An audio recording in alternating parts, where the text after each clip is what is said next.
A paz de Cristo seja com você e na sua casa. Está iniciando mais um podcast chamado Decop, 31º episódio.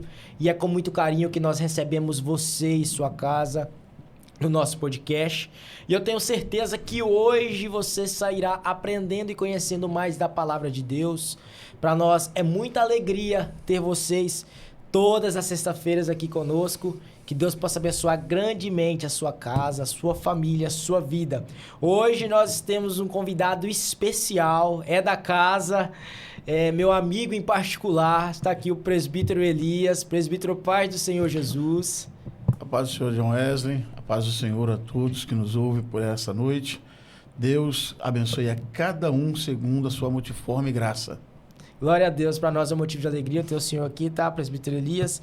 E vamos bater um papo um pouquinho, conhecer mais do presbítero Elias, quem é o presbítero Elias de verdade, da onde veio, e eu tenho certeza que irá aumentar o nosso elevo espiritual nesta noite. Vamos começar, presbítero Elias, conta para nós da onde o senhor veio, como que foi o seu começo na trajetória cristã, se o senhor já era convertido ao evangelho, com quantos anos o senhor converteu, como que foi o primeiro impacto do senhor? Conta para nós, quem é o Elias Moraes? John Wesley, eu sou daqui mesmo, Conselheiro Pena, nascido e criado aqui. Infelizmente, não nasci num berço evangélico, tenho raízes evangélicas, no caso do meu avô. Ele foi diácono da Assembleia de Deus da Barra do Coeté, e a minha avó, esposa dele, servia ao Senhor na Igreja Batista, também na Barra do Coeté. E eu, ainda criança, acompanhava uns dias sim meu avô na Igreja Assembleia de Deus e outros a minha avó na Igreja Batista, ainda enquanto pequeno. Depois mudamos aqui para Conselheiro Pena, eu morava na Barra do Coeté. Meus pais mudaram para cá, meu pai era ferroviário, e a Vale precisou dele aqui e nós tivemos que mudar. Daí cortou todo o vínculo, porque eu já não tinha mais tempo, era escola e as nossas obrigações em casa, como uma família. Passando-se o tempo, e à medida que eu fui crescendo, a minha mãe e a minha avó me contaram algumas coisas sobre o meu nascimento, algumas coisas sobre a minha vida. E isso ficou incautado na minha mente até hoje. Um fato interessante é que a minha mãe me disse que quando eu era ainda bebê de colo, nós morávamos numa casa velha em frente à cerâmica do antigo Juraci Ribeiro Prado Cavalcante, que era o antigo prefeito da cidade. Nós morávamos numa casa ao lado. E nessa casa era a casa velha. E eu ainda, enquanto pequeno, minha mãe me deixou dentro de um berço. Os mais antigos vão saber que os berços antigamente, aqueles berços grandes, bem protegidos, me colocaram naquele berço e saíram. Ela e meu pai. Trancaram toda a casa, me deixaram dentro do berço e saíram. E quando saíram, ficaram um bom tempo fora. Quando retornaram, me procuraram e não me encontraram dentro de casa. Reviraram todos os lugares. Então eles pensaram assim, opa, a mãe veio aqui e pegou o Elias. Foram na casa da minha avó e também não estava lá. Depois de muita preocupação, minha avó, uma boa serva do Senhor, veio com eles e mostrou onde eu estava. Satanás tinha me retirado do berço de onde eu estava deitado e me colocado no meio do quintal, em cima de um muro de entulho, de um fogão velho que meu pai tinha derribado, e eu estava ali. Meu Jesus. E disseram aquelas anedotas, aquelas historinhas que precisava de batizar 3 vezes, porque isso aí era o Satanás querendo ceifar a minha vida. E nenhum rito que eles fizeram deu certo. Porque, na verdade, Satanás, ele queria mesmo ceifar a minha vida enquanto criança. De fato, era verdade. Porém, Deus, através das orações dos meus avós, me guardou. Ao crescer, Os meus avós paternos moravam em Resplendor, aqui em Minas Gerais, e nós íamos visitá-los sempre. E teve uns dias que a minha mãe me confidenciou que quando ia para a estação, meu avô me deixava lá juntamente com a minha mãe para nós voltarmos para a cidade, para Conselheiro. E o trem atrasou. No trem atrasar, eu tinha mais ou menos uns 4 anos, pelo que minha mãe conta, uns 4 anos, 5 anos de idade, comecei a pregar. Ela disse que eu era meio cambota e eu ficava com as pernas curtinhas, levantando e dizendo: arrependei-vos, porque já é chegado o reino dos céus. Glória a Deus. Arrependei-vos, porque o Senhor está voltando. Uma criança de 4 anos não sabe isso. Então, eles queriam saber o porquê. Minha mãe, com vergonha, com medo das pessoas me humilharem, debocharem de nós, mas o meu avô vinha correndo e ficava todo soberbo e alegre. Esse aqui é o meu neto, ó. Esse é o meu neto, esse que está pregando aqui é meu neto. E assim eu cresci. E dentre os meus irmãos, eu sou o único diferente deles. Porque os meus irmãos são mais extrovertidos, falam muitas coisas desnecessárias, mas são ótimas pessoas. Mas eu sempre fui mais reservado, mais calado. Eu fui mais de casa. Eu nunca fui de bagunça, de beber, de fumar, de jogar, de dançar. Nunca. E não era crente, não era servo do Senhor. Mas eu também não tinha uma conduta que me desabonasse como pessoa. Essa foi assim que eu cresci. Eu casei ainda novo, 17 anos de idade. Mudei de Conselheiro, fui para Coronel Fabriciano, constituí família, filhos. E um belo dia, no dia 25 de abril do ano de 1994, eu estava andando pela rua Avenida Brasil, em Coronel Fabriciano, no bairro Santa Cruz. Estava direcionado a fazer algo que não condizia com a minha índole. O porquê? Que alguém havia proferido uma palavra acerca da minha vida ou do meu caráter, e eu levantei com a intenção de ir tirar satisfação com aquela pessoa. Eu nunca fui violento, nunca fui agressivo, mas em mexer com o meu caráter, a minha única forma de me defender foi pensar em fazer assim. Porém, às 7h30 da manhã desse dia, era uma segunda-feira, eu estava passando na Avenida Brasil e eu ouvi uma voz falar comigo assim: aonde você vai? E quando eu ouvi essa voz, eu olhei para um lado, para o outro, para tentar distinguir quem estava falando comigo, e eu não consegui. Então eu insisti em dar mais 2 passos e a voz novamente voltou a dizer assim: onde você pensa que vai? Nisso, meu coração já começou a quebrantar. Eu já comecei a sentir algo diferente no meu coração, aquele desejo de chorar sem saber o motivo. E ainda insistindo, a voz novamente voltou e falou assim: eu sou o Senhor teu Deus, que te chamei e te formei no ventre da tua mãe para fazer a minha obra. Tu serás um ganhador de almas para o meu reino e cuidará das minhas ovelhas. Eu não te chamei para isso. Eu te chamei para fazer a diferença e ser diferente. Eu sou o Senhor teu Deus. Nisso eu abaixei a cabeça chorando e eu lembrei que a bisavó dos meus filhos morava na Rua Suécia, que era uma rua ao lado da Avenida Brasil. Quando eu cheguei no portão dela e disse: Didinha, Didinha, ela já saiu do portão da casa dela, falando em mistério, dizendo: filho, eu sou o Senhor teu Deus, e tu me ouvistes falar o teu nome, porque eu te chamo pelo teu nome para fazer uma grande obra para mim. Glória a Deus. E eu sem entender, porque eu não sabia o que era essa questão de obra, de ungido, separado, escolhido. Eu não sabia o que era. Então o meu pastor Gomes, homem de Deus, militar, ainda vivo, estava fazendo a duplicação da nossa congregação lá, que hoje é uma sede. Chegaram para ele e perguntou se poderia me receber. E ele disse: não agora. E eu não me esqueço dessas pessoas. Pastor Gomes de Almeida, sua esposa, o então presbítero, irmão Messias, e a irmã Pádua, sua esposa, e o irmão Davi. Estavam todos lá trabalhando, pararam aquele trabalho e vieram me receber. Me colocaram de joelhos, imporam a mão sobre mim, ministraram a bênção sobre a minha vida, a libertação. E quando eu ajoelhei, John Wesley, literalmente eu ajoelhei com um peso do mundo nas minhas costas.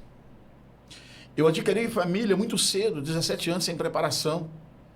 Eu não fui preparado, eu não fui instruído, eu não fui ensinado. A Bíblia diz, ensina a criança no caminho que deve andar, porque mesmo quando crescer, não se desviará dele.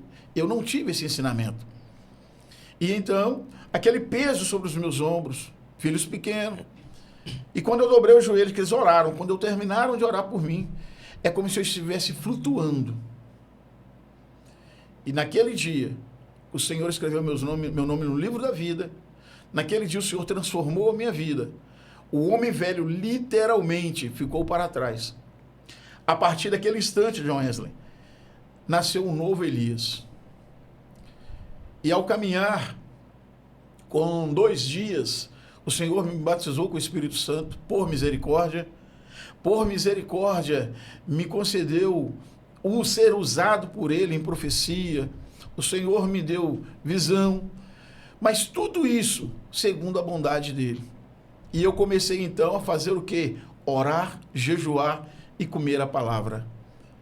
Era 24 horas de consagração. Orando, trabalhando difícil, trabalho de ajudante, cavando buracos e em jejum. Para conhecer mais o meu Deus e aquele que me chamou. Eu não tive o privilégio das pessoas pregarem para mim, por assim dizer. Trabalhava com aqueles crentes radicais, aqueles verdadeiros religiosos, homens que ninguém poderia brincar com eles, cara fechada, mas nunca falaram para mim assim, Elias, Jesus te ama. Nunca.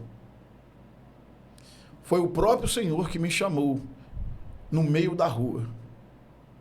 E aí eu encontrei a passagem de Paulo, e quem sou eu para me comparar com Paulo? Mas eu me identifiquei com o chamado do apóstolo Paulo por causa da voz, por causa do chamado. A partir daí, coloquei no meu coração em ser sincero e fiel a Ele, independentemente de todas as coisas.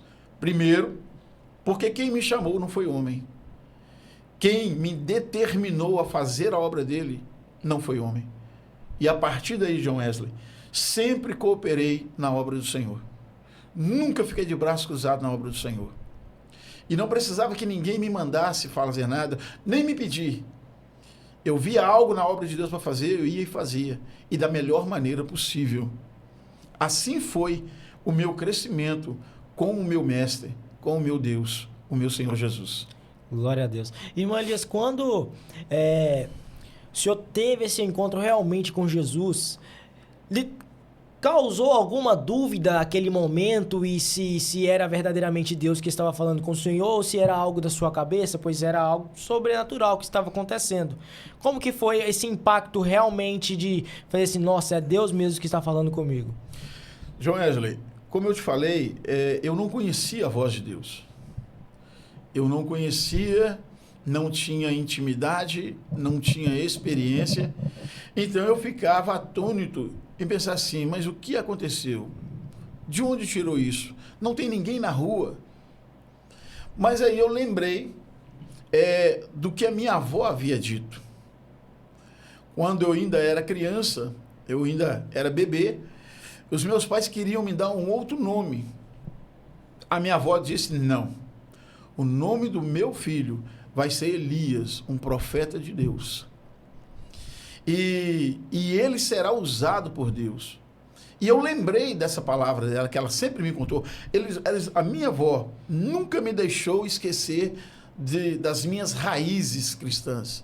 Mesmo que eu não tenha nascido num berço evangélico. Quando nós dizemos nascer num berço evangélico, é o seu pai, a sua mãe, a sua casa, aonde você está. Mas eu tinha raízes evangélicas, que era o meu avô, diácono da Assembleia de Deus da Barra do Gueté, e a minha avó, uma mulher que não sabia ler, não sabia escrever, mas ela pregava, ela citava versículos, ela citava todo o texto, era uma mulher abençoada. Aí então eu me lembrei e falei assim, não, isso é o Deus da minha avó, que agora é o meu Deus. Glória a Deus. E o impacto foi tão grande, porque eu, John Wesley, literalmente, as pessoas que me conhecem em Fabriciano, sabem que eu nunca gostei de roupa. Nunca. E um irmãozinho passava para a rua nos domingos para os cultos ao ar livre às 15 horas. O irmão Antônio Sabino, branco do olho azul, não sei se ele ainda vive ou já dorme no Senhor, mas quando eu vi aquele irmão passando na bicicletinha com a Bíblia na garupa, eu falava assim, ali ó, nunca vou ser crente igual aquele homem, ó. Ah, você vê, um sol quente desse, eu sou muito calorento, John Wesley, mas quando eu entro num paletó, o calor some. E nisso eu olhei, quando pouco tempo, ao Elias, de terno gravata. Hoje, para eu ir para qualquer trabalho relacionado ao Evangelho, se eu não for de terno e gravata, eu pareço que eu estou nu. Naquele mesmo dia, eu só tinha calção, só tinha bermuda e poucas camisetas. E eu pensei, e agora? Porque naquela época, ser cristão das Assembleias de Deus implicava em verdadeiro bons costumes. Nada de calção, de camisetinha, nada. Eram calças. Dormia de calça, literalmente, e de camisa. Para um homem que era totalmente calorento, dormir assim, mas o refrigério do Espírito de Deus, ele moldou a minha vida segundo a sua vontade. A partir daí, nunca mais eu consegui deixar esses bons costumes.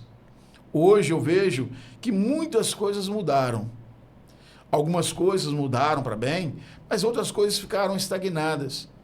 Mas bom seria se nós permanecêssemos nos bons costumes, naquilo que a Bíblia ensina, naquilo que traz para nós um crescimento espiritual. Não uma santidade superficial, mas algo que realmente o mundo possa nos ver e dizer assim, eu quero servir o Deus que aquela pessoa serve. Deus fez isso na minha vida. E eu procurei, John Wesley, os meus 4 filhos. Hoje, eu sou pai de 4 filhos e avô de 9 netos.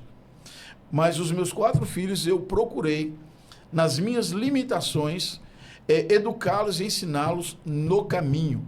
E assim foi feito. Hoje, os meus 4 filhos me dão alegria, meus netos, mas tudo porque tivemos uma base. Que interessante que o senhor falou, a questão das raízes e a base. É certo dizer que o jovem que hoje está iniciando uma família, como o senhor já disse, que no começo o senhor não tinha Cristo, o senhor teve seus filhos, foi casado e não conhecia Cristo hoje. E hoje os jovens querem já a ansiedade de ter uma mulher já e sem esperar o tempo certo. E algo interessante que o senhor falou, a base. O senhor falou a raiz. E qual é o perigo do jovem que está assistindo hoje esse podcast em não ter a raiz firmada em Cristo e não ter a base firmada em Jesus Cristo? John Wesley, toda a vida eu tive preocupação com os jovens.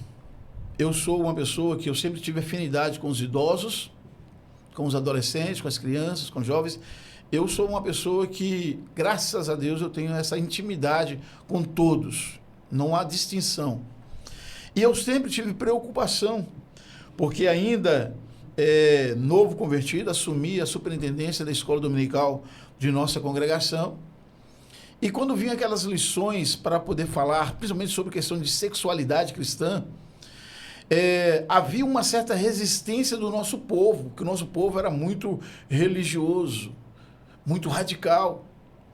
E eu assumi essa responsabilidade. Eu chamei o meu pastor e falei, não, eu vou dar essa lição, porque eu prefiro ensiná-los aqui, dentro do contexto bíblico, dentro dos princípios cristãos, do que eu permitir que uma escola secular venha oferecer para eles tantas coisas que não diz respeito à fé. A preocupação é isso, porque hoje o mundo, ele sabe que a força da igreja, humanamente falando, está nos jovens. Então, Satanás, ele arma laços para pegar os jovens, porque Satanás, nós não temos uma visão espiritual exacerbada diretamente ou todos os momentos. Nós temos uma visão espiritual no ponto em que o Senhor quer nos mostrar. Mas se Deus abrisse o entendimento e a visão espiritual, principalmente dos jovens, eles iriam ver o quão grande é a batalha espiritual por causa da vida deles. Porque se Satanás conseguir matar ou minar os planos de Deus na vida de um jovem, ele estará exterminando ali uma família cristã, ele estará exterminando ali um futuro ministro do Evangelho, ou um futuro ministro do louvor. Então a artimanha de Satanás é destruir os jovens. E como que se destrói os jovens? Trazendo outros amigos para lhes oferecer uma bandeja. E qual seria essa bandeja? Namoro fácil, mulher fácil, ou homem fácil. Uma vida desregrada, desmedida. Então eu sempre procurei ensinar os jovens, aconselhá-los. E o meu conselho é: cuidado com as profecias para casamento. Segundo, estude. Tenha uma profissão. Planeje aquilo que você quer ser diante de Deus. E quanto à sua esposa, ore a Deus. Mostre para Deus o tipo de esposa que você quer. Dobre o seu joelho, porque eu não tive esse ensinamento. Eu não tive esse ensinamento de John Wesley. Eu fiz um péssimo casamento. E eu lutei por esse casamento até a última instância. A parte mais baixa de humildade que um homem pode descer para poder suprir a família e manter um casamento, eu fiz. E não fui bem sucedido. Porque eu não tive uma estrutura, um ensinamento. Então eu não queria que alguém aprendesse com os meus erros, eu queria consertar antes de ensinar. Então eu procurei ensinar, admoestar, aconselhar, mas tudo dentro dos parâmetros da Bíblia.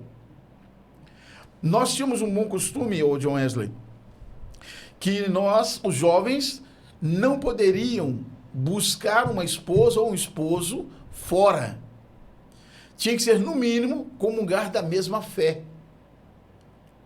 Por quê? É se pôr debaixo de um jugo desigual. Antigamente, os jovens casavam com 16 anos de idade.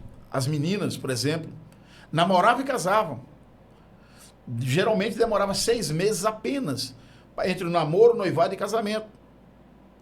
E alguns supriram as suas necessidades, transporam as barreiras, mas muitos não aguentaram. Porque não tiveram ensinamento, não foram preparados. As nossas igrejas na época nunca teve um trabalho voltado para preparar o jovem para um casamento. Aconselhar, conversar, falar sobre a sexualidade, mas sem pornografias promíscuas, mas puro, o sexo puro, a palavra pura. Eu ensinei para minha filha. Eu tenho apenas uma filha. E eu sentei com ela e conversei. Falei todos os parâmetros da vida sexual. Disse para ela, no mundo, o homem, independentemente se é novo ou velho, só quer a mulher para aproveitar. E depois, quando passa lá, tá junto com os amigos e passa a menina, ele vai e fala para ela assim, tá vendo lá, eu fiz isso e aquilo com ela. Mas eu falei assim, mas só tem uma coisa, dentro da igreja também tem homens assim. Jesus. E aí eu comecei a ensinar. E em cima disso, eu coloquei uma meta na minha vida. Nunca mentir, esconder. E sempre que alguém precisar dos meus conselhos, independentemente de dia e de horário, eu vou estar sempre ali disposto. Porque a Bíblia diz que aquele que encobre um pecado, aquele que resgata uma alma do pecado, ele faz grandes coisas. Verdade. Porque não adianta eu preocupar simplesmente com a minha vida. e ver o meu irmão pecar, e ao invés de eu socorrê-lo, eu amaldiçoá-lo. Então, o jovem, é por isso que João escreveu dizendo que, filhinhos, eu vos escrevi porque vós sois fortes, e a palavra de Deus habita em vós. E ele disse, olha, chegai-vos a Deus, e ele chegará a vós, resisti ao diabo, e ele fugirá de vós. Nós vemos que a Bíblia também nos ensina a fugir da aparência do mal. Nós, e quando eu digo nós, estou dizendo a raça humana, nós temos uma falibilidade muito grande de achar que nós podemos. Eu sou um homem, hoje eu tenho experiência, hoje eu tenho uma vida estruturada, mas eu ainda assim passo por alguns lugares que eu vejo assim, eu não posso passar ali. Por mais que eu tenha um controle emocional, um controle psicológico, por mais que eu tenha uma vida espiritual, eu não posso brincar. Apóstolo Paulo disse que nós não devemos superestimar a força dos nossos ardis, ou seja, eu não posso superestimar as artimanhas de Satanás. Resistir ao diabo é quando o jovem não tem como correr, não tem como. Por exemplo, José, no Egito. A mulher de Potifar queria de todas as formas pegá-lo. O que ele fez? Fugiu.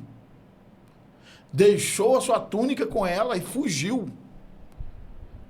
Ele poderia resistir. Ele poderia ficar ali e enfrentar. Mas ele escolheu a melhor opção, que foi fugir. Porque se ele ficasse, poderia dar margem para tantas outras coisas e suposições.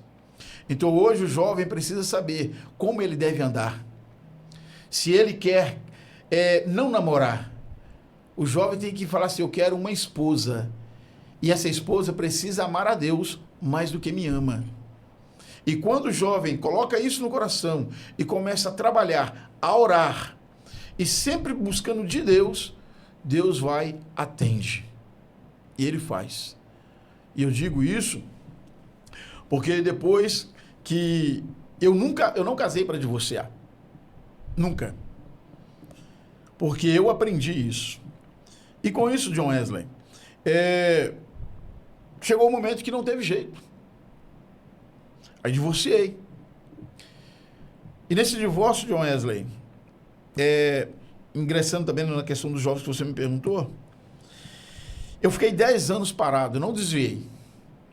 Porque desviar é quando você larga Cristo e vai para outros caminhos, vai beber, vai fumar, vai prostituir, vai jogar, vai dançar. Eu não, eu desviei, mas fiquei dentro de casa. Porque eu aprendi que eu divorciando eu ia para o inferno. Eu aprendi, eu fui ensinado, eu fui doutrinado dessa forma. E quando eu mudei de Fabriciano no meu divórcio e fui para Ipatinga, eu morei num prédio que do prédio eu via a Assembleia de Deus. Um homem, John Wesley, que acostumado a ser responsável por missão da igreja, por cultos evangelísticos, por cultos onde Deus operava milagres, superintendente de escola dominical, dirigente de culto, aí abruptamente parar. Como que foi o impacto da igreja, irmão Elias, a respeito disso, do divórcio do senhor? Muito triste. Te julgaram? Não. Entenderam? A mim não. Entenderam. Porque eles me conheciam. Eles conheciam o meu caráter. Eles conheciam a minha integridade. E para responder essa pergunta sua, eu vou voltar no meu pastor Newton Silva, filho do presbítero amigo Raimundo Silva. Quando eu mudei para lá e que eu olhava aquela igreja chorando, eu não dormia, John Wesley, com medo de morrer e ir para o inferno. Não dormia. O senhor aprendeu que quem divorciava ia para o inferno. Então eu não dormia com medo de eu morrer dormindo ou o Senhor voltar e eu ficar. E existe uma contradição nisso, meu Elias? Existe. Explica para nós. Existe, eu vou te explicar agora. Pastor Newton Silva ficou sabendo que eu estava em Ipatinga por através do pai dele. Foi me procurar e me perguntou o porquê que eu estava parado. E eu não omiti, falei toda a verdade para ele. E quando eu falei toda a verdade para ele, ele disse assim, semana que vem eu volto aqui. E eu entendi assim, falei assim, não volta nada, um pastor importante desse vai se preocupar comigo, um Zé Ninguém. Mas na outra semana ele voltou. e falou comigo assim: Elias, deixa eu te falar. Por um acaso Deus é injusto? Eu falei: não. Por acaso Deus tem o inocente por culpado e o culpado por inocente? Eu falei: também não, pastor Nilton. Pois bem, eu conversei com todos os seus pastores e todos eles falaram a mesma coisa a seu respeito. Homem íntegro, reto, servo de Deus, assíduo nos trabalhos do Senhor, responsável com a obra, e os seus filhos são exemplos, mas que o problema foi a mãe dos seus filhos. Por que Deus vai te mandar para o inferno por algo que você não fez? Deixa disso. Retorne para a igreja, porque eu sei que de Jesus você não largou. E aí, John Wesley, eu retornei. Porque a Bíblia diz, e até alguns tempos depois do meu divórcio, quando eu ouvia alguém falar sobre divórcio, meu coração fechava e eu me sentia acuado. Mas é por isso que nós não podemos comer aquilo que as pessoas nos dão sem saber a origem. Eu fui para a Bíblia. A Bíblia diz que quando o Senhor falou assim, olha, quando apresentaram ao Senhor aquela mulher que foi pega no próprio ato de adultério, nós sabemos pelo contexto que aquilo era uma artimanha deles querendo pegar Jesus em contradição.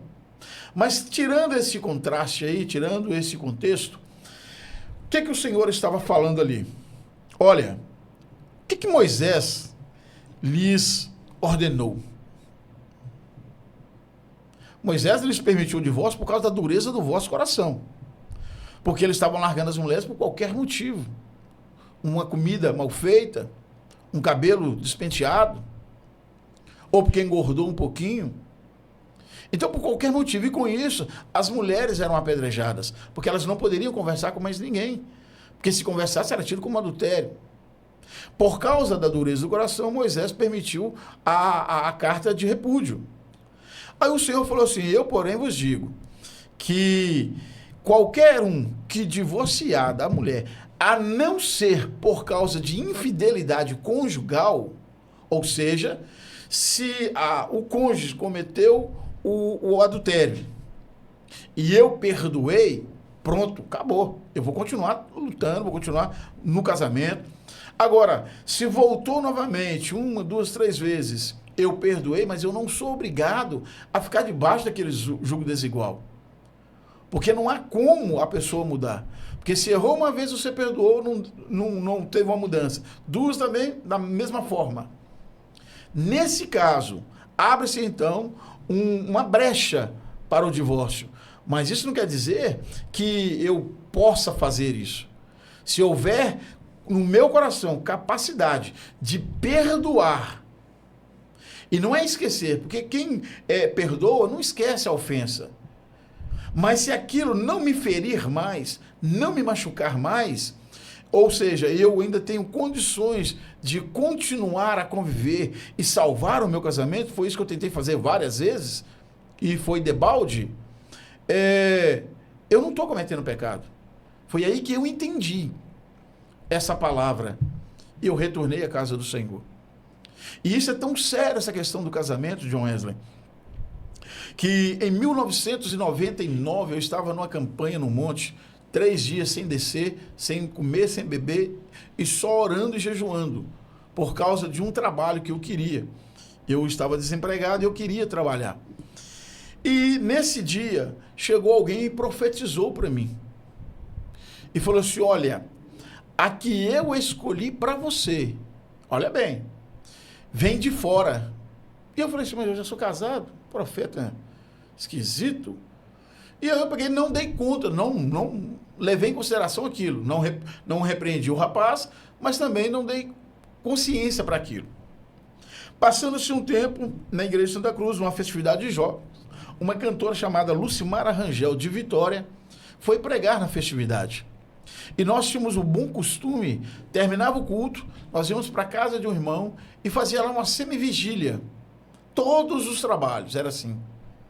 E nesse dia essa mulher foi juntamente com a mãe dos meus filhos, estava nós, na casa, ela parou e falou assim, você é a mulher dele, né? Aí ela sem graça falou assim, sou. Pois bem, o Senhor está me falando que se você não tomar a posição de mulher dele, de esposa e de mãe dos seus filhos, ele vai te tirar da vida dele e vai colocar uma outra que vai fazer tudo aquilo que é a vontade de Deus para a vida dele. E ela ouviu, fingiu aquele sentimento, mas depois falou algumas palavras que não me compete dizer. Passando-se isso, divorciei. Fui morar em Ipatinga. E eu estava de férias da Uzi Minas. E vim aqui passear na minha mãe. Chegando na casa da minha mãe, vim na casa da minha irmã, que morava aqui próximo ao galpão da prefeitura.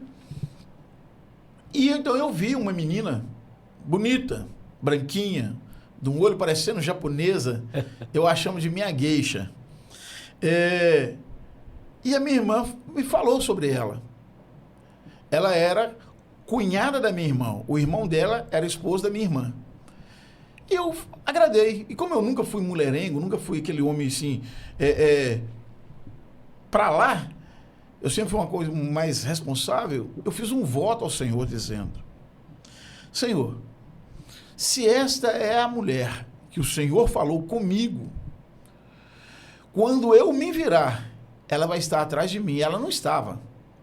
A minha esposa hoje, a Camila, a quem eu amo, mas amo muito, ela estava na casa dos pais dela. A minha irmã ligou para ela e falou assim: eu não vou nada. Ela foi resiliente, mas por fim ela foi. Quando eu virei eu estava na beirada do córrego lá, orando. Quando eu virei, ela estava atrás de mim. E eu olhei e falei assim, aí eu lembrei do Damasceno Eliezer, quando ele fez o voto para escolher Rebeca para Isaac. E eu falei assim, então é essa aí, Senhor. E ela me ajudou. Criar os meus filhos. Os meus filhos, eu ouso dizer que eles amam mais ela do que a mim. Ela ainda nova. A nossa diferença de idade é de 16 anos de idade. Hoje eu tenho 55 anos. E para mim, John Wesley, essa questão causou um transtorno muito grande na época. Mas depois, quando as pessoas começaram a ver e saber quem era ela, a maneira que os meus filhos andavam, até mesmo os meus familiares ficaram felizes. Por isso que nós precisamos andar segundo a direção do Espírito de Deus. Seja jovem, seja adolescente, seja pessoas que são viúvos e que almejam um outro casamento, ou até mesmo alguém que teve a infelicidade de ter um problema no casamento, uma infidelidade conjugal. Porque hoje nós vivemos o seguinte, John, as pessoas dizem assim, não, você não pode divorciar, mas porque eles acham que o casamento deles é perfeito. Nós casamos para fazer o nosso cônjuge feliz. Mas se o nosso cônjuge casa conosco, mas não é para nos fazer feliz? Acaso andarão dois juntos se ambos não tiverem de acordo? Precisamos, John Wesley, a nossa juventude. Eu tenho uma grande alegria quando eu vou para Ipatinga e eu falo sobre a juventude daqui da nossa sede. Da maneira que pregam, que cantam, da maneira que trabalham na obra do Senhor. Porque nós não víamos isso antigamente no campo de Ipatinga e Fabriciano. Hoje até que nós vemos. Mas não tanto quanto aqui, uma pequena cidade como o Conselheiro tem. Nossos jovens são pessoas que realmente trabalham na obra do Senhor. Beleza, o senhor falou um negócio interessante, numa palavra do senhor antiga, falou a questão de uma das vigilâncias, né, que o jovem deve tomar cuidado, e o senhor falou a respeito da profecia. O senhor quis dizer que existe profetas que profetizam casamentos, mas que não é da vontade de Deus? Existem. Existem porque nós tivemos,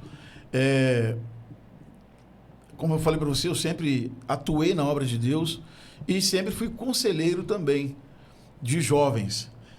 E nós, conversando um certo dia, nós estávamos fazendo um trabalho com os jovens e alguém, não do nosso reduto espiritual, veio profetizar para um jovem acerca do casamento. E começou a falar para ele tantas coisas, e nós analisando. Eu, particularmente, uma coisa que eu sempre busquei de Deus foi o discernimento dos espíritos. Todos buscar os dons espirituais são importantes, mas nenhum é tão necessário quanto o discernimento dos espíritos. E nessa profecia, bagunçou a cabeça do jovem. Por quê? O jovem estava interessado numa outra jovem da igreja. Pessoa de família, pessoa educada, zelosa na obra de Deus, atuava como secretária da escola dominical, não perdia os trabalhos da igreja, na escola era diferenciada, e nele receber aquela profecia, era tudo ao contrário que a moça era. E na profecia, a moça que era dele, estava no mundo. Meu Jesus. E que ele deveria ir no mundo buscar a moça. A probabilidade dele ficar era grande. É grande. Era muito grande. Então eu sentei com ele, busquei a Bíblia, chamei o meu pastor e sentei com ele e comecei a aconselhar e mostrar na Bíblia. E falei assim, primeiro, essas questões de profecia de casamento, você pediu a Deus? Não. Se você não pediu a Deus, como é que Deus vai falar com você acerca de algo que você não pediu? Segundo, você precisa ter critério. Não é Deus que vai estipular para você a sua companheira. É você que vai falar para Deus o tipo de esposa que você quer. E você vai apresentar a Deus os seus desejos, os seus sonhos e a sua vontade. Agora, se a sua vontade não condiz com a vontade de Deus para a sua vida, o que ele vai fazer? Ele vai te responder que não é aquela mulher. E então ele parou, analisou, e falou, então vamos fazer assim, me ajuda. E nós fomos todos os dias na igreja. Depois do trabalho da igreja, nós ficávamos ainda mais 1 hora em oração. Eu, ele e mais 2 irmãos, orando por ele. Terminava os trabalhos, nós íamos para o monte, orar por ele. E aí ele começou a fazer prova com Deus. Mas a prova que ele fez foi só no coração. Porque Satanás, ele não pode, John Wesley, ele lê a sua mente. Ele só pode saber aquilo que você dá oportunidade a ele de fazer, de saber. Então eu instruí ele, falei assim, olha, faça um voto a Deus e faz prova com Deus.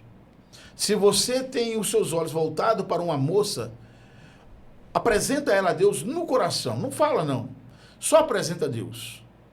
E faz prova com ele, que ele vai atender. E aí eu citei a prova que o Damasceno Eliezer fez.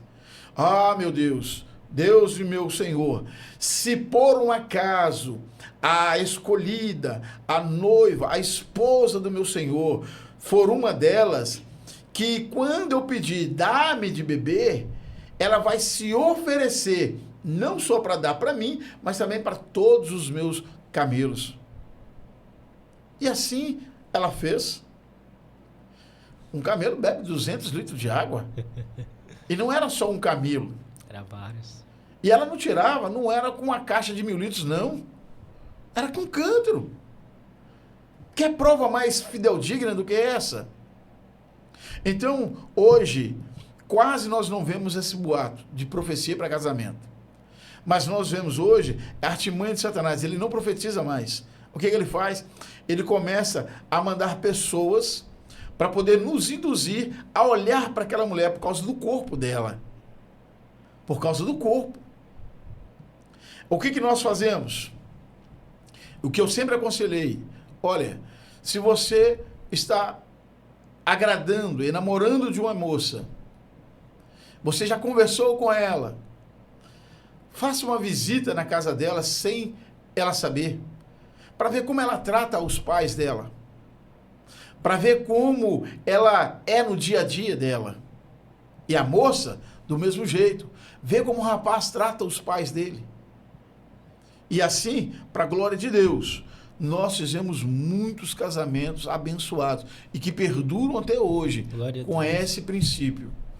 Então é isso, John Wesley. Nós precisamos, enquanto pastores de igreja, termos cuidado com as nossas ovelhas, termos discernimento das profecias que nós ouvimos no âmago da igreja, cuidado com os nossos jovens. O mundo está aí. Se a igreja não interagir com os jovens, não buscar os jovens, não abraçar os jovens, e ao invés de abraçá-los só, expugná-los, não há sucesso. E aí depois nós vamos chorar misérias. Porque o mundo ele tá com a bandeja de toda aberta, né, irmão Elias? Ô, Joel, a bandeja do mundo é gostosa. É o que os olhos do jovem já batem, já é aquilo que aprazigua ele.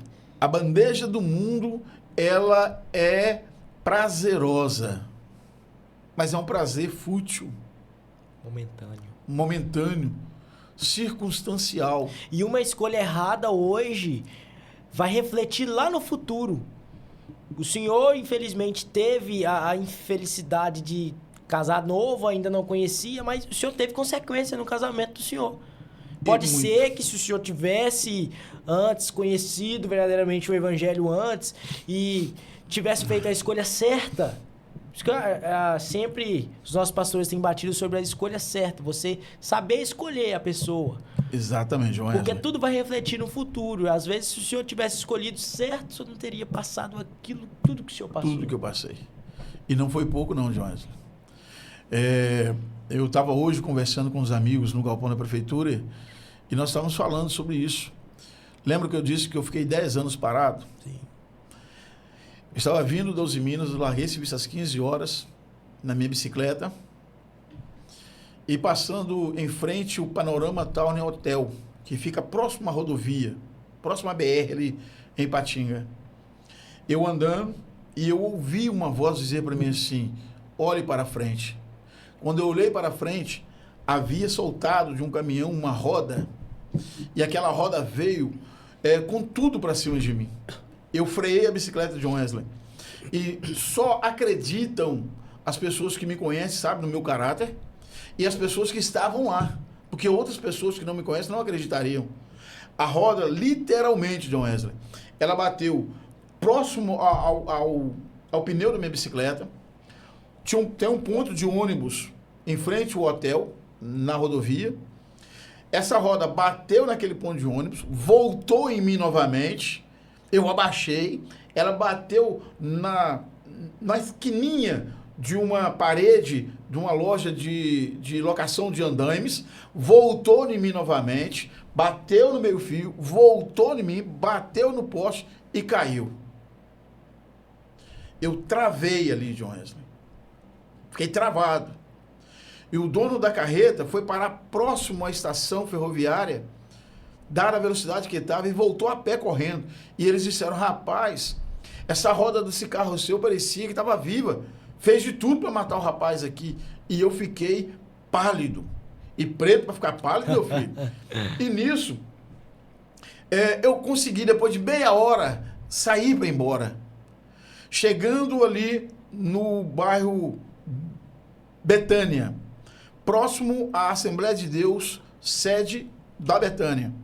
Tem uma ciclovia. Eu parei, olhei para um lado, para o outro, não vi ninguém. Quando eu atravessei, veio uma estrada e me atropelou. No mesmo dia. Meu Jesus. Me atropelou. E eu olhei, não quebrou nada, não arranhou, não machucou. Eu peguei a bicicleta e fui andando. E não mais andei na bicicleta, eu fui empurrando ela com medo de sofrer outro acidente. Cheguei em casa, coloquei a bicicleta lá e nisso eu entrei para o meu quarto para entrar para o meu banheiro tomar banho. A minha filha me ligou. Minha filha já estava casada, morava em Fabriciano. Me ligou, pai, aconteceu alguma coisa com o senhor? Eu falei assim, não aconteceu não, filha. Não, pai, aconteceu algo com o senhor? Eu disse assim, ela falou, não aconteceu. Eu falei assim, não, pai, porque Deus usou a Dorinha e falou comigo que Satanás fez uma reunião para ceifar a vida do senhor hoje, por causa do desfalque que o senhor dará no reino dele. Por isso ele queria ceifar a vida do senhor hoje. Mas o Deus usou a Dorinha falar que ele, o Senhor, que te guarda, cortou o laço e na vida do Senhor ele não toca. Aí eu já não aguentei, João. Eu me desmontei chorando e glorificando a Deus. Por quê? Eu aprendi, eu fui doutrinado que Deus não fala com um homem caído. Então, se você não estava na igreja, se você não estava jejuando, se você não estava ceando para todo mundo, você estava desviado. Você estava caído. E como é que Deus não fala com o homem caído? Então, quando eu recebi essa palavra profética, eu vi que eu não posso limitar o amor de Deus. Eu não posso limitar a graça de Deus na vida de uma pessoa. E isso é o que nós precisamos. O jovem precisa disso. Os nossos adolescentes, as nossas crianças, o trabalho que a nossa sede faz com as crianças aqui é excepcional. É maravilhoso. E eu oro constantemente para que Deus continue dando graça às coordenadoras que me trabalham com as crianças. Porque através das crianças vem os adolescentes os jovens, e os jovens, a nova cúpula do ministério da nossa igreja. Precisamos entender, John Wesley. Nós queremos muito limitar o amor de Deus. Nós queremos muito fazer acepção. Deus só pode amar esse aqui, aquele ali não. E o amor de Deus, ele é incondicional. Todos os dias fazemos um trabalho no galpão da prefeitura. Todos os dias nós damos uma palavra ali, nós oramos. Na segunda-feira é responsabilidade de 2 irmãs da nossa igreja. E os demais dias é minha responsabilidade. Então, para não ficar enfadonho, eu pedi para um rapaz, um presidiário, dar uma palavra. Aí um religioso veio e falou assim: você conhece aquele rapaz? Você sabe quem ele é? Não, eu sei que ele é um presidiário. Mas como você dá oportunidade para um presidiário? Eu falei assim: eu dou uma oportunidade para o presidiário porque você não quer. Meu Deus. Você não quer. Você é um religioso. Eu não estou interessado no passado dele. Eu estou interessado no presente dele. E no presente dele eu vejo Deus. No presente dele eu não vejo nada que o desabone para poder ministrar a palavra do Senhor. Porque a religiosidade mata. A religiosidade separa.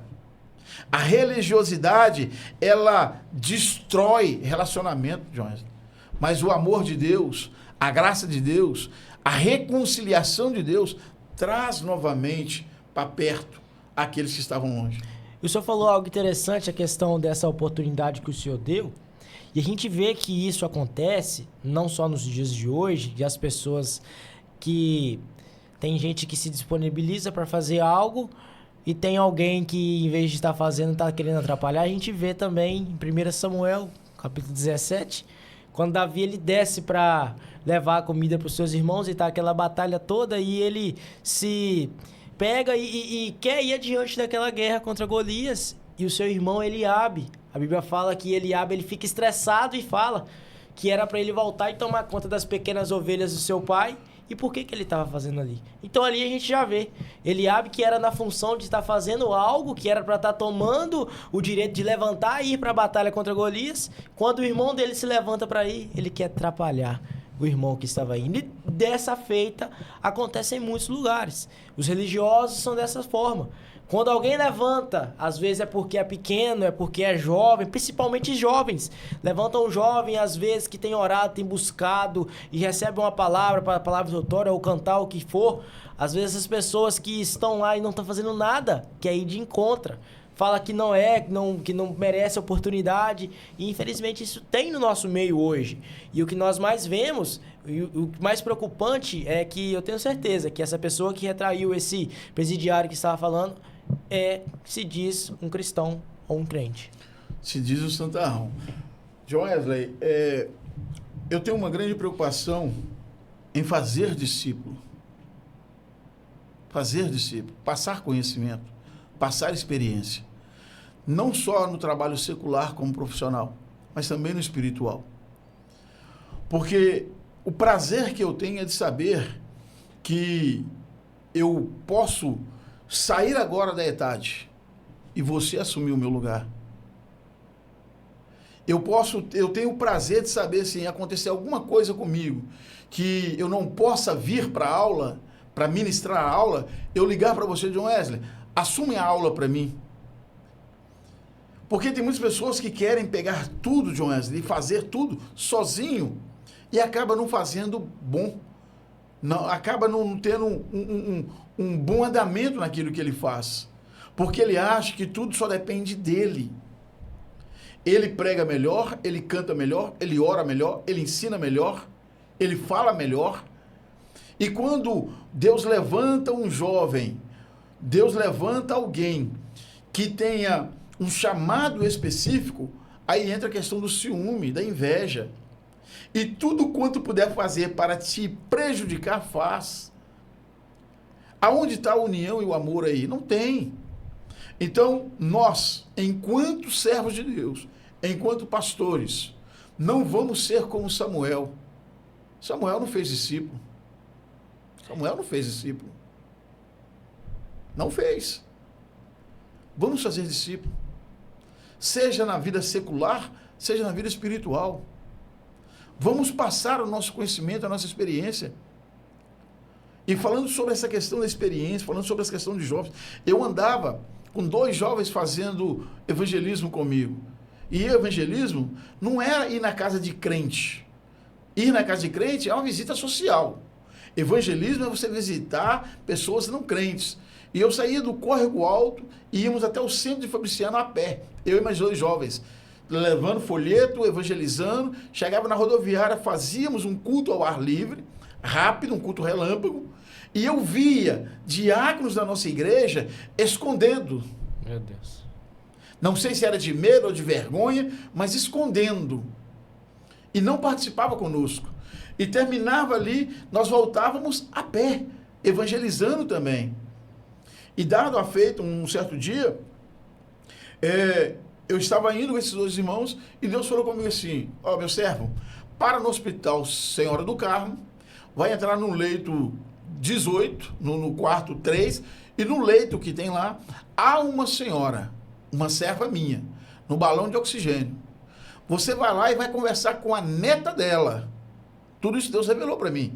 E eu estava caminhando para esse hospital, porque a neta dela quer que eu a cure. E eu não quero curá-la, eu quero trazê-la.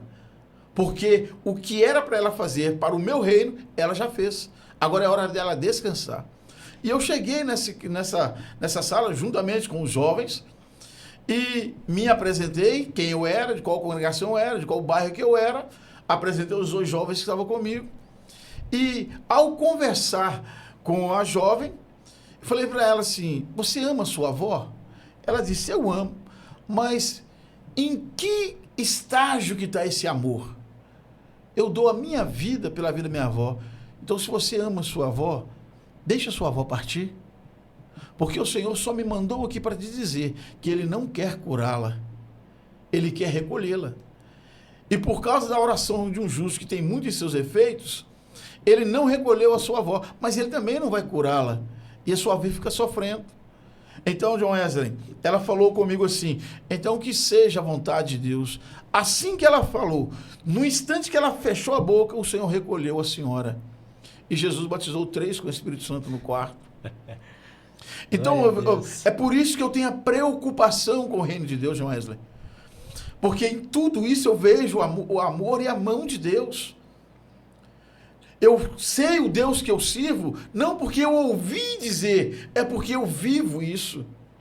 Os milagres, se eu for falar para vocês os milagres que Deus fez através da minha vida, na minha caminhada espiritual, nós vamos ficar aqui até amanhã e ainda não vai dar tempo. Então, eu só quero falar sobre esses 3 milagres que eu vivenciei, que de uma envergadura maior. Foi o dessa mulher. O outro, pregando no bairro Recanto Verde, em Fabriciano, em um trabalho do ciclo de oração. Enquanto eu estava ministrando, o Senhor falou comigo assim: para de ministrar, porque agora eu vou efetuar curas. Eu falei: o que o Senhor vai fazer? Eu vou curar agora câncer no útero. E câncer naquela época quase não se ouvia falar. Eu chamei e falei assim: olha, o Senhor falou comigo que tem uma irmã aqui que está assim, assim, assado, e o Senhor vai curar. E veio 2 irmãs. Eu falei assim: irmãs, Deus vai até curar vocês, mas não é vocês não. Aí eu olhei e falei assim: é você ali, irmã. Ela veio. Quando eu orei por ela, ela caiu. E quando ela caiu no chão, não endemoniada, mas por causa do poder de Deus e o milagre que Deus estava operando, Jesus curou aquela mulher. Jesus trocou o útero daquela mulher. E eu fui embora. Quando foi no domingo à noite, o nosso regente, irmão Robson, regente do coral, eu cantava no baixo do coral, ele pediu a oportunidade e falou assim: pastor, irmão Elias estava pregando lá na igreja. Jesus revelou para ele. E o Senhor curou a minha esposa do câncer. Eu não sabia que era a mulher dele. E ele levou o laudo médico. Jesus curou a mulher dele do câncer. Glória a Deus. Outra feita, no Hospital Márcio Cunha, em Patinga, um missionário chamado João Batista me convidou para ir lá fazer uma visita. E toda a minha vida eu respeitei hierarquia, seja secular ou eclesiástica. E ele missionário, eu um cooperador, então eu fui simplesmente para auxiliá-lo. Chegamos lá, ele orou, tal, apresentou e foi embora. Quando nós estávamos saindo, o Senhor falou comigo assim, não se apresse, volte. Eu falei assim, mas por que, Senhor? Eu ainda não fiz o milagre que eu quero fazer. E nós fomos olhar uma menina que tinha ficado paraplégica. Ela ficou paralítica. Ela não fazia nada. E então eu chamei para João Batista. O Senhor falou comigo assim, assim, assado. Eu falei assim, não, então vamos voltar. Voltamos. E eu falei para a moça, olha, voltei aqui porque o Senhor quer te levantar dessa cadeira. Ele quer te dar uma nova vida. E eu chamei a mãe dela, e falei assim, coloque as mãos na perna dela. Eu não conheço nada de anatomia. Mesmo ter uma formação acadêmica, sou formado, mas eu não, em questão de biologia, eu não entendo nada disso. E o Senhor foi me ensinando a falar a cada passo do osso, das células, do tronco, das leias, e fazendo tudo isso. E à medida que eu fui orando, o Senhor falou assim, agora ordene que haja circulação sanguínea em tudo e a articulação volte. Ministrei isso. A menina levantou e andou glorificando a Deus. Jesus salvou, Jesus batizou com o Espírito Santo. Então, John Wesley, é gratificante você servir ao Senhor. Lutas não vai faltar. Calúnias não vai faltar. Não vai. Perseguição não vai faltar. Mas isso não me impede de prosseguir caminhando na obra de Deus. E Jesus fala que esses sinais iriam acompanhar os servos dele. E hoje também, irmão Elias, eu creio nisso, que não é diferente desses tempos que o Senhor passou. Pois muitas das vezes acham que o Deus que curou no passado não cura hoje. Mas é nítido que Ele cura e Ele pode curar. E a gente tem visto sinais, maravilhas e prodígios no nosso meio. O que falta é um coração quebrantado, contrito, disponibilizado de servir verdadeiramente a Cristo. E quando a gente se disponibiliza, Ele faz coisas surpreendentes através de nossa vida. E o mais maravilhoso que é que nós não merecemos nada. Somos cacos, pó, imperfeitos, e mesmo assim, Ele opera coisas grandiosas através de nós, né, irmão Luiz? João Wesley, enquanto cristãos, lembrarmos que nós não somos nada, lembrarmos que a obra de Deus, com a nossa presença, ou seja, a nossa presença vai andar do mesmo jeito, Deus volta a operar milagres. Os milagres de Deus estão aqui, Jones. Somos nós que impedimos Deus de agir. Somos nós que impedimos Deus de operar. Para você, olha, eu estou com o pastor na congregação de Itatiaia, no culto de Santa Ceia, um recém-convertido recebeu o batismo no Espírito Santo. Isso é alegria para todo mundo. Deus está aqui, Ele quer operar milagres, Ele quer batizar com o Espírito Santo, Ele quer curar, Ele quer operar maravilhas, mas falta aquilo que você disse, um coração quebrantado. Crie em mim, ó Deus, um espírito voluntário e um coração puro. Só isso. E, aliás, segunda-feira nós ficamos depois do estudo. Nós ficamos até quase 11 horas da noite conversando e ele me contando para mim das experiências que ele está tendo com Deus. E eu fiquei muito feliz em ver, falei até com a minha esposa quando cheguei em casa, o ânimo, a alegria dele de servir a Cristo. E quando você olha assim, pensa, é lá da congregação, lá da roça, mas é ali que está verdadeiramente as pessoas com o coração abertos, com o coração, essas pessoas simples, irmão Elias, que não tem vergonha de demonstrar aquilo que sente por Jesus, não tem vergonha de ir no público e glorificar e exaltar a Deus, e muitas vezes está faltando em nós. essa alegria, tirar essa vergonha, essa questão de estar taxado como estou sentado com postura e eu não posso me alegrar em Cristo e glorificar e exaltar, que hoje os nossos cultos muitas vezes estão desse jeito. Você dá um glória a Deus mais alto, o irmão que está do seu lado, ele olha e fala assim, tem um trem estranho. Antiético. Você dá uma rajada de glória e de mistérios com Deus, as pessoas olham para você e ficam até rindo. E hoje, como que pode? Hoje as pessoas que vêm para o culto e ficam como se fosse um gelo, vazios, entra vazio e sai mais vazio ainda. E muitas das vezes reclama e fala, o pregador não pregou bem, o cantor não cantou nada, que eu não senti. Mas esquece que o culto é racional. O culto é racional. É eu que tenho que fazer o culto, é eu que tenho que glorificar e exaltar a Deus, que se eu não der glória, ninguém vai dar glória por mim. John Wesley, todos os dias que eu chego na igreja, seja na sede ou na congregação, e que eu dobro meu joelho no altar, eu digo, Senhor, eu estou aqui para te apresentar o meu culto. Eu não quero saber do culto do meu irmão. Eu não quero saber do sacrifício que o meu irmão vai te oferecer, mas eu quero oferecer o meu corpo em sacrifício, em adoração ao teu nome. Talvez, Senhor, devido ao meu trabalho, às preocupações, eu não vou ter força para gritar em alto bom som, glória a Deus, mas no meu íntimo estou adorando o nome do Senhor. No meu íntimo, Senhor, até as minhas lágrimas precisam adorar o teu nome. Nós precisamos, nós somos muito presos a algumas éticas. Eu até então não conhecia o pastor Jander Magalhães, mas ele pregando aqui na sede, eu lembro que um dia ele pregando e falando otimamente uma mensagem de Deus, e ele falou assim, olha irmãos, a ética pastoral, ministerial me diz que eu não posso me locomover, eu tenho que ficar aqui, mas hoje eu não vou observar a ética. Por quê? Ele estava sentindo a presença de Deus, e a presença de Deus estava fazendo ele andar. Há alguns que a presença de Deus faz com que ele corra, outros que ele chore, que sapatie. Agora eu vou dizer que é meninice? De maneira alguma. De maneira alguma. Eu vou ver, observar e vou adorar a Deus. Mas eu observo também, John Wesley, a questão da organização do culto. Algumas pessoas sapatiam enquanto está cantando, mas na hora que chegar a mensagem, eles vão para fora, vai beber água, vai lá para a rua.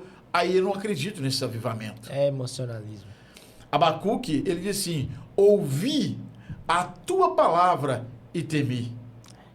Aviva a tua obra. O avivamento vem por meio da palavra. Avivamento que transforma, avivamento que regenera, avivamento que faz uma novidade de vida, vem por meio da palavra. Então, eu não sei cantar, mas eu tenho um ouvido bom para ouvir uma voz bonita, mas isso não me impede de glorificar a Deus. Nós temos muitos louvores sacros, nós temos muitos louvores bonitos, que realmente adoram a Deus. Realmente nós sentimos a presença de Deus. É bom, é maravilhoso. Porque, na verdade, a adoração por meio de cânticos, ela é uma preparação para a introdução da palavra. E o pregador, na direção de Deus, na simplicidade, ele vai compreender isso. E vai aproveitar aquele momento para inserir a palavra de Deus. E com isso, quem ganha somos nós. Nós saímos aqui com o coração transformados. Às vezes você teve um dia tão tribulado, você lidou com um cliente desaforado, você lidou com uma pessoa que te deixou para baixo. Você chega e fala assim, eu nem sei o que eu vim fazer aqui. Aí vem um louvor, ou vem uma palavra simples, mas objetiva, que muda o seu coração. Você sai com a sua força renovada. Esse culto é um culto de adoração a Deus. Nós passamos por um ensinamento no Itatiaia, algum tempo atrás, sobre a questão da adoração, do nosso culto em adoração a Deus. Foi até ministrado pelo pastor Marcos Mamed. O povo lá, eles estão doidos querendo novamente que o pastor venha para poder continuar a ministrar esse curso. Porque adorar, nós precisamos aprender. Nós adoramos a Deus enquanto nós estamos lendo, nós adoramos a Deus.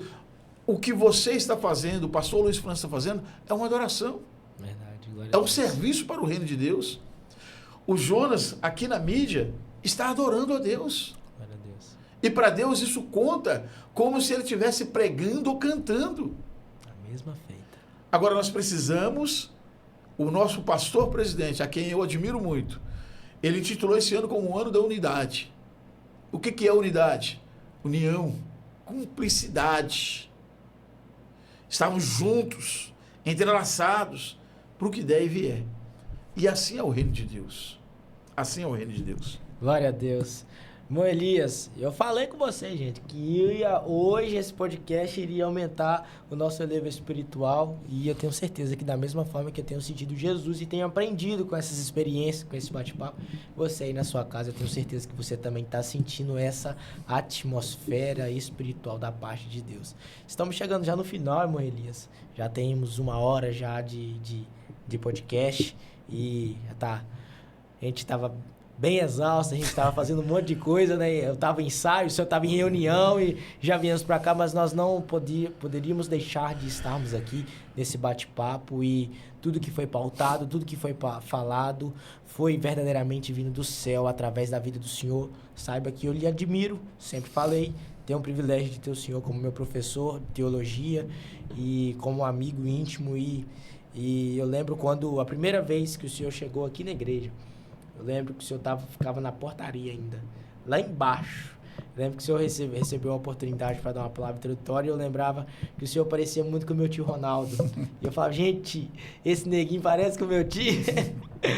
E depois eu tive o privilégio de conhecer o Ronaldo. Sim, conheceu. E glória a Deus que a gente fez uma amizade e hoje o senhor está aí. A gente tem o privilégio de ter o senhor aqui conosco, e sempre a amizade, tanto na igreja e íntimo também. Então, que Deus possa abençoar a vida do senhor grandemente, o seu ministério, a família do senhor, os seus filhos. Aliás, a gente postou no Instagram a foto que teria o podcast hoje, e eu acho que foi o neto do senhor.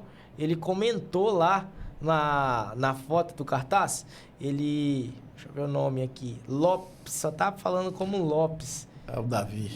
Eu não sei, tá Lopes XZ, parece que é baterista, eu acho que é isso Davi. mesmo. Ele colocou assim, te amo, avô. Aí marcou o senhor. Esses meninos são bênçãos de Deus. Já deve estar acompanhando também.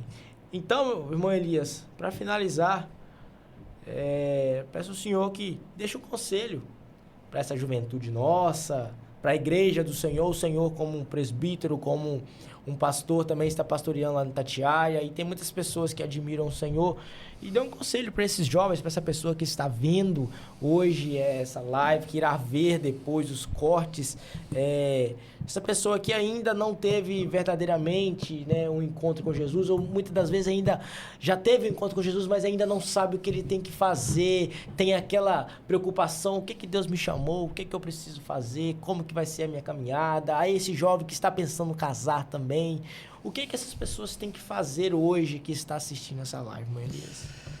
Bom, o primeiro conselho para os jovens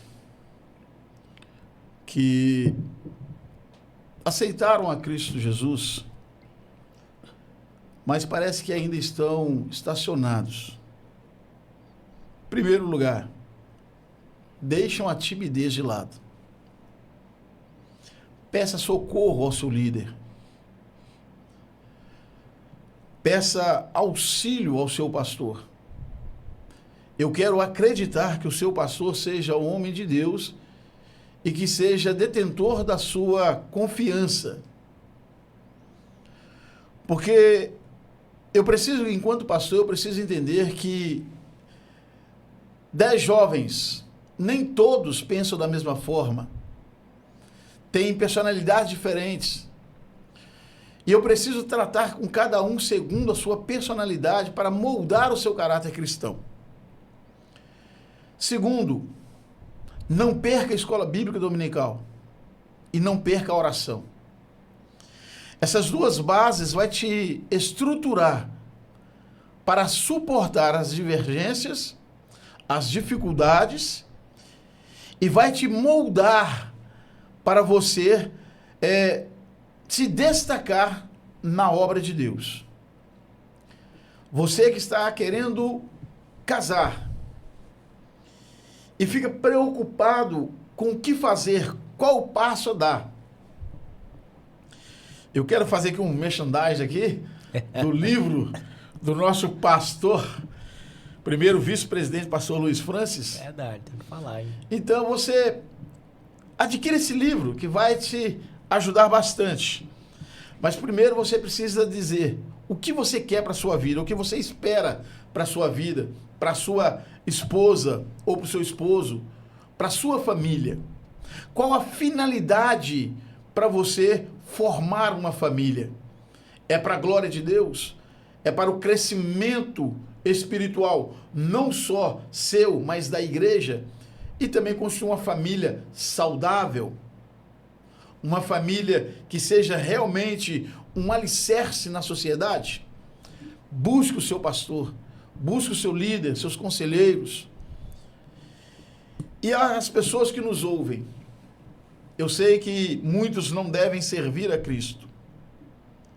Muitos pensam assim, mas eu nunca vou ser como fulano ou como ciclano. Seja você mesmo. Seja você mesmo. Deus trabalha com peculiaridades.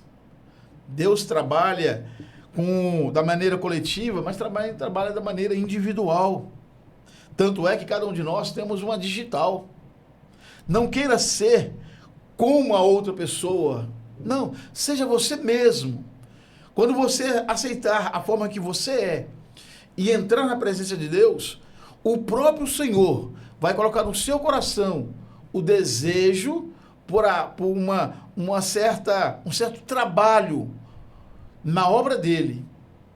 E tudo quanto for a vontade de Deus para a sua vida, na obra dele, vai ser bom. Você vai ter êxito no que você faz. Porque você vai fazer com amor. E ao fazer com amor, você vai ter preocupação em glorificar a Deus através do seu trabalho. Você que está doente, você que está enfermo, seja qual for a enfermidade, nós vamos fazer uma oração e eu sei que o Senhor vai curar. Eu sei que depois vocês vão entrar em contato com os canais da igreja e vai dizer que Deus operou um milagre na sua vida. E eu falo com toda sinceridade e com toda facilidade, porque eu sei em quem tenho crido. Glória a Deus. Irmão Elias, muito obrigado por o senhor ter participado conosco aqui hoje, por ter aceitado o convite. Embora tanta correria do Senhor, tanta responsabilidade, pastoreando Itatiaia e compromisso aqui na sede, TAD, um monte de coisa, tem um serviço do Senhor também. Mas mesmo assim o Senhor disponibilizou o tempo para estar aqui e que Deus possa honrar o Senhor grandemente. Você que ficou conosco até agora, acompanhando esse podcast, que Deus possa abençoar a sua vida grandemente, possa abençoar a sua casa e que tudo que foi falado aqui hoje, que você possa pegar, guardar na tábua do teu coração, deixar guardadinho e coloca em prática tudo aquilo que foi falado. Essas experiências que o irmão Elias teve com Deus, você também pode ter. Basta você reconhecer verdadeiramente quem é você em Cristo Jesus. Que Deus possa abençoar a sua casa, a sua família. Que Deus possa abençoar grandemente a sua vida. Jonas, obrigado. Que Deus possa abençoar grandemente você. E que vocês possam ficar todos com Deus. E até o próximo episódio do podcast O Madecop. Deus abençoe.